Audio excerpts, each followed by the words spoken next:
Hello दोस्तों, मैं अवतार फिर से एक बार आपके सामने उपस्थित हुआ हूँ। हम एक नोटिफिकेशन के बारे में बात कर रहे हैं जिसमें आज 29 तारीख है। आज ही के दिन ये नोटिफिकेशन आया निकाला गया है हमारे प्रोफेशनल एग्जामिनेशन बोर्ड पीईबी के द्वारा, जिसे हम व्यापम भी कहते हैं। इसमें समूह 5 के अंतर्गत कुछ वैकेंसी आई गई हैं जो हमारी स्टाफ नर्स, लैब टेक्नीशियन ना, फार्मासिस्ट ग्रेड 2 और कुछ और भर्तियां भी हैं। ठीक है, तो इनके बारे में हम बात करते हैं। क्या इसमें योग्यता है, ठीक है, इंपॉर्टेंट डेट्स, एज लिमिट क्या है और क्या क्या ज़रूरी है इस फॉर्म को फिल करने के लिए। A to Z इन्फॉर्मेशन दूंगा, है ना, हर चीज़ बताऊंगा इसमें। तो पहली चीज़ हम ये देख लेते हैं कि इसमें इसकी डेट क्या है फॉर्म भरने की। तो इसमें जो डेट है फॉर्म भरने की हमारे पास, वो दी गई हमको 10 तारीख से। ठीक है, 10 से इस फॉर्म को आप भर सकते हैं। और मतलब समझ रहे हैं, 10 का मतलब क्या हो गया आपके पास 10 अक्टूबर। और अंतिम डेट क्या होगा इसकी 24 अक्टूबर। क्लियर हो गई बात। तो लेट मत करिएगा, पहले ही फॉर्म को भर देना। दूसरी चीज़ क्या दी गई है इसमें कि आपके फॉर्म में कुछ मिस्टेक हो जाती है तो उसमें संशोधन करने के लिए जो डेट दी गई है वो दी गई है आपके पास। लास्ट डेट है उसकी क्या है 29/10, मतलब 29 अक्टूबर लास्ट डेट दी गई है। क्लियर है। और जो आपका पेपर है वो होगा आपका 16 से 27 दिसंबर के बीच में होगा। 16 से 27 दिसंबर के बीच में आपका पेपर कभी भी हो सकता है। क्लियर होगा इतनी सी बात। आगे बढ़ते हैं। फिर इसमें हमको क्या दिया हुआ है, परीक्षा शुल्क की बात करते हैं तो अनरिजर्व जो हमारे स्टूडेंट्स हैं, अनारक्षित अभ्यर्थी हैं, उनको 500 रुपये लगेगा। ठीक है, बाकी ST SC और OBC को और महिलाओं को कितना लगेगा 250 रुपीज़ लगेगा। क्लियर है। हमारा परीक्षा जो है अभी मैंने बताया 16 से 27 दिसंबर के बीच में होगी, 2 पालियों में होगी। पहली पाली हमारी होगी 7 से 8 बजे के बीच, दूसरी 1 से 2 के बीच।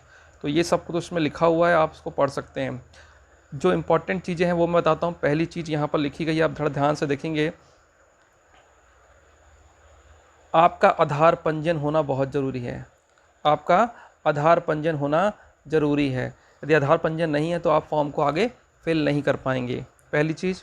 दूसरी चीज़ ये बोलना चाहता हूँ मैं आपके लिए कि आप जब भी फॉर्म भरें तो अपना आधार कार्ड का ही इस्तेमाल करें। क्लियर है। चाहे वो आपका आधार कार्ड हो या ओरिजिनल हो, क्योंकि आप जब पेपर देने जाएंगे तो आधार कार्ड आपको लगेगा ही लगेगा। तो जो उसमें इन्फॉर्मेशन है उसी को फिल करें और उसी को लेके ही जाएं तो कोई दिक्कत नहीं होगी। ठीक है, दूसरी चीज़ हो गई। और तीसरी चीज़, आपका ब्लैक पेन का ही यूज़ होगा इसमें। तो जो भी सिग्नेचर करना है आप इसमें, तो ब्लैक पेन का ही यूज़ करें। तो जो आपको बता रहा हूँ आप इनको लिख भी सकते हैं। ठीक है, चलिए आगे बढ़ते हैं। अब इसमें कुछ पढ़ने लायक नहीं है, सीधा हम आते हैं पेज नंबर 6 में आते हैं। पेज नंबर 6 में हमारे लिए इन्फॉर्मेशन है कुछ। इसको देखिएगा। पेज नंबर 6 में क्या दिया हुआ है कि हमको जो भी क्वालिफ़िकेशन मार्क्स चाहिए, मिनिमम कितने मार्क्स चाहिए। तो जनरल के लिए आपको कम से कम 50% चाहिए। ठीक है, जनरल को आपको एग्ज़ाम को पास करने के लिए 50% चाहिए और ST SC OBC और निःशक्त अभ्यर्थियों के लिए 40% चाहिए। ये आपको पता होना चाहिए। तो यदि आप इससे कम लाते हैं तो आप एग्ज़ाम आपका क्वालिफाई ही नहीं माना जाएगा। क्लियर है। इससे ज़्यादा ही चाहिए और कंपटीशन के हिसाब से आपके ये मार्क्स और बढ़ भी सकते हैं। ठीक है, आगे बढ़ते हैं। तो इसमें क्या लिखा हुआ है और देखेंगे आप कि समूह 5 की वैकेंसी थी, आपको बता दिया मैंने। किस श्रेणी में आती है ये, तृतीय श्रेणी में आती है। और जो उसके पोस्ट दी गई हैं वो अभी हम आगे आपको और अच्छे से बता देंगे। ठीक है, आगे बढ़ते हैं।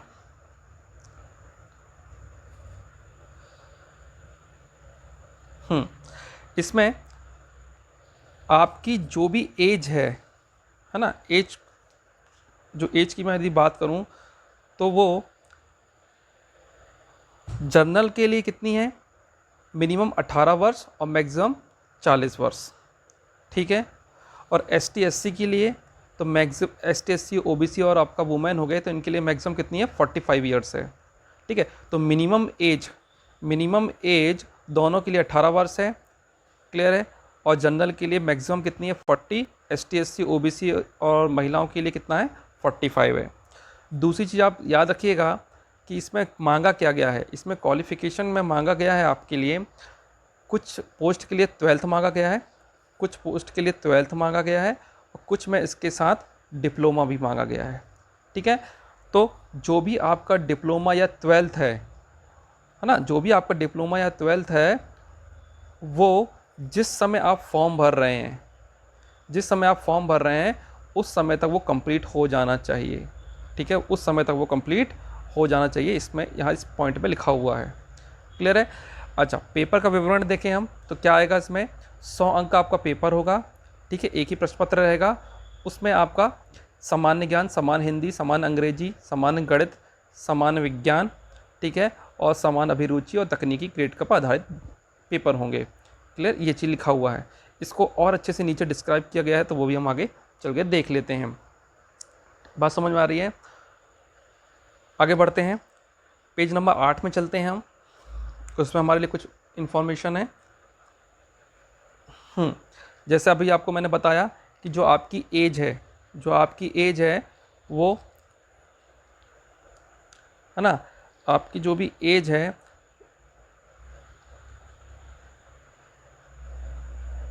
1 जनवरी 2020 तक निर्धारित की गई है। मतलब 1 जनवरी 2020 तक आप 40 वर्ष से अधिक नहीं होना चाहिए।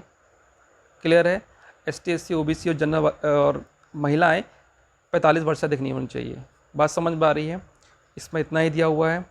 दूसरी चीज़ यहाँ पर देखो नोट करके लिखी गई है, इन्होंने नोट करके लिखी हुई है कि आपके पास मध्य प्रदेश का रोजगार पंजीयन होना अनिवार्य है, नहीं तो आप फॉर्म ही फिल नहीं कर पाएंगे। क्लियर हो गई बात। चलिए आगे बढ़ते हैं, पेज नंबर 11 पे चलते हैं, वहाँ पर आपके लिए कुछ इंपॉर्टेंट है। हाँ, पेज नंबर 11 में आप देखेंगे कि आप एक से अधिक फॉर्म भर सकते हैं, है ना, आप एक से अधिक फॉर्म भर सकते हैं,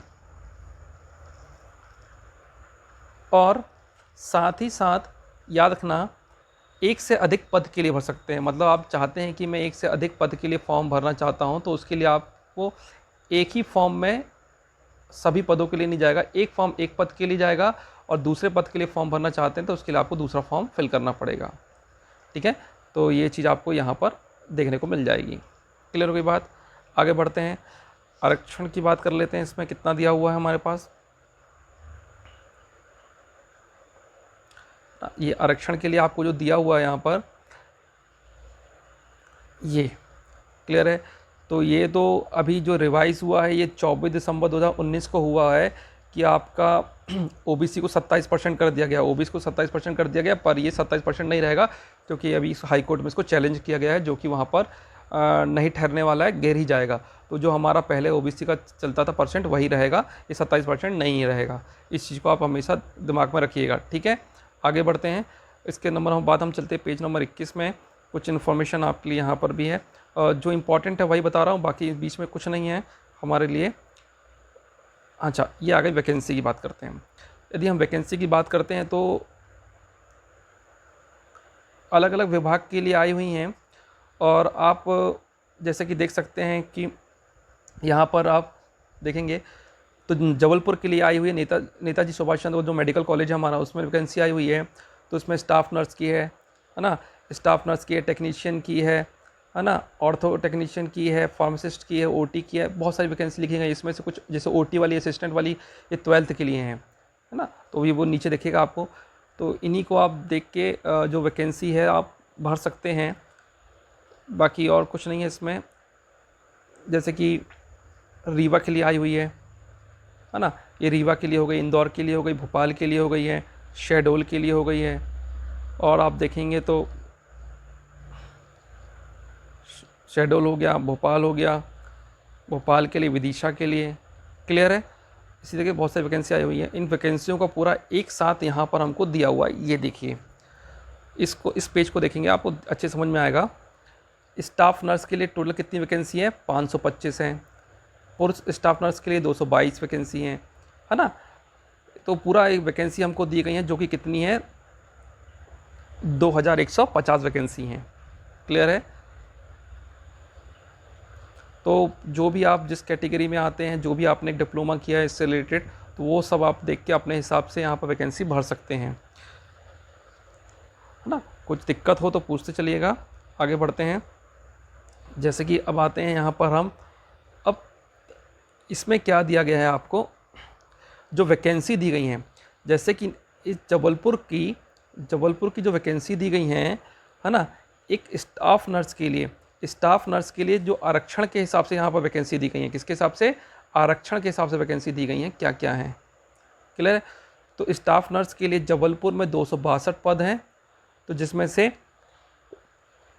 अनरिजर्व के लिए कितना है, 140, क्लियर है। EWS के लिए 40 हैं, SC के लिए 24 हैं, ST के लिए 37 हैं और OBC के लिए 21 हैं। तो इस टाइप से आपको वैकेंसी दी गई हैं, डिस्ट्रीब्यूट की गई हैं। ग्रेड पे दिया हुआ है, कितने का ग्रेड पे है और क्वालिफ़िकेशन क्या है, वो यहाँ पर आपको देखने को मिल जाएगा। ये क्वालिफ़िकेशन देखने को मिल जाएगा, क्या किस स्किल की चाहिए। तो इसी तरीके से आप चीज़ों को आगे बढ़ाते जाएंगे। तो यहाँ पर आप देखेंगे किसके लिए है, टेक्नीशियन के लिए आया हुआ है, क्वालिफ़िकेशन यहाँ दिया गया, उनकी वैकेंसी यहाँ दी गई हैं। ठीक है, समझ आ रहा है बात। और आगे बढ़ेंगे आप, तो ये पूरा ऑर्थो टेक्नीशियन के लिए दिया हुआ है, उसका क्वालिफ़िकेशन दिया गया है। रिसेप्शनिस्ट के लिए दिया गया है, उसका क्वालिफ़िकेशन दिया गया। फार्मासिस्ट का उसका क्वालिफ़िकेशन दिया गया है। ठीक है, तो मैं सीधे आता हूँ कि 12th वालों के लिए कौन सी वैकेंसी है वो देख लेते हैं हम। 12th वालों के लिए इसमें वैकेंसी, सब जबलपुर की वैकेंसी बता रहा हूँ अभी मैं आपको, जबलपुर में सब वैकेंसी आई हुई हैं। 12th वालों के लिए वैकेंसी ये लिखा हुआ है। ठीक है, यहाँ पर आप क्वालिफ़िकेशन देखेंगे तो जी 12th वालों का जो क्वालिफ़िकेशन दिया हुआ है ये लिखा हुआ है, बस इतना आपको चाहिए इस पोस्ट के लिए। ठीक है, OT अटेंडेंट के लिए जो 16 पद हैं। ठीक है, तो आप इसको देख सकते हैं, 12th वाले इसको फुलफिल कर सकते हैं। और आगे बढ़ेंगे तो आप इसमें देखेंगे तो यहाँ भी ये 12th के लिए वैकेंसी है। ठीक है, परंतु 12th आपका किससे होना चाहिए, साइंस से होना चाहिए, क्लियर है, साइंस से होना चाहिए। ये 2 पोस्ट हैं, आप इनको 12th बेस में भर सकते हैं। उसी तरीके से आप जाएंगे तो अभी मैंने पूरा आपको किसका दिखाया था, जबलपुर का। अब रीवा के लिए आ गया है, तो रीवा के लिए भी ये पूरा पैटर्न चलेगा। रीवा के लिए वैकेंसी है आरक्षण वाइज, है ना, आपके कैटेगरी वाइज पूरी वैकेंसी दी गई हैं, कहाँ पर कितने हैं। फिर उसके बाद क्या आ जाएगा आपका, इंदौर के लिए दिया हुआ है कैटेगरी वाइज क्या है।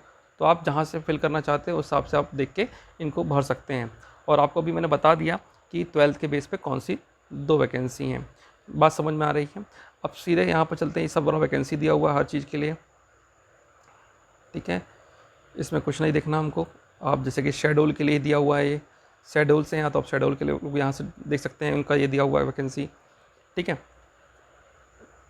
अब सीधे हम आते हैं, हमारे काम का जो चीज़ दिया हुआ है 101 पेज नंबर पे दिया हुआ है। ठीक है, 101 पेज नंबर पे दिया हुआ है।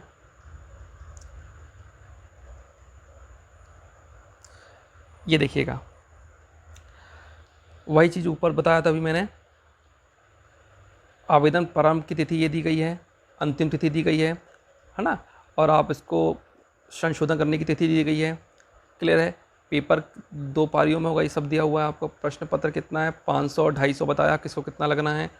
ठीक है, अच्छा सेंटर देखिए, ये सेंटर दिए गए हैं हमारे पास, ये सेंटर दिए गए हैं।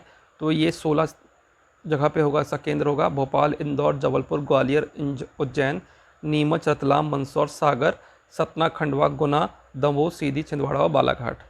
बस इतने ही सेंटर इसके दिए गए हैं, क्लियर है बात। तो आप अपनी सुविधा अनुसार भर लीजिएगा। अब ये आ गया हमारे पास पेपर का पैटर्न, क्लियर है।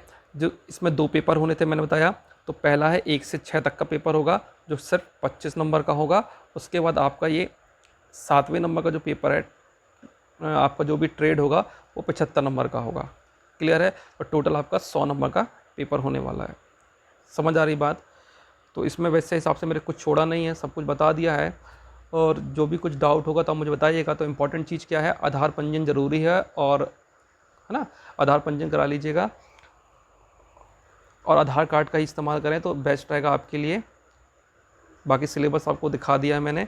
और चीज़ देखिए ना है तो आप देखेंगे ये ट्रेड का सिलेबस दिया हुआ है नीचे, ये पूरा ट्रेड का सिलेबस दिया हुआ है, आप इसको देख सकते हैं। ये पूरा ट्रेड का सिलेबस दिया हुआ है ना, ये इंग्लिश में दिया हुआ है। फिर थोड़ा सा इसको और आप नीचे आप डाउन कर जाएंगे तो आपको हिंदी में भी इसका सिलेबस आपको देखने को मिलेगा।